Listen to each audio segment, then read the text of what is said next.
When you go networking, it's really important to get into some conversations, especially with people that you don't know. Now, not everyone is really natural at that. So, here's some pointers to show you how to get into a conversation. First line you can use is, "Hello, I'm Charlie." Now, you'll obviously want to put your own name in, unless you're called Charlie, which, well, it's a very cool name, you should know that. But the thing is, it's just not overcomplicating it. I hope you weren't expecting rocket science. What you're really looking for people to do is just take a lead and then the conversation gets going. Next line you can use to get into conversation is, "Do you mind if I join you?" Remember, don't worry about butting into conversations. The whole point of going networking is to meet new people.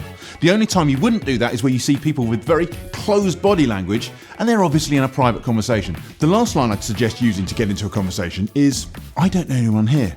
Do you mind if I listen in?" Now that may feel like it's a bit desperate and out there, but actually, people often appreciate openness and honesty.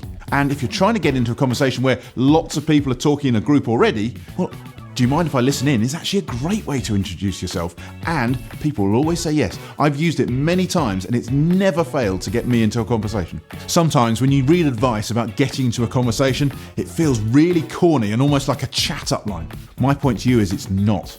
It's just about getting over the hurdle of getting into a conversation. So introduce yourself and get on with it.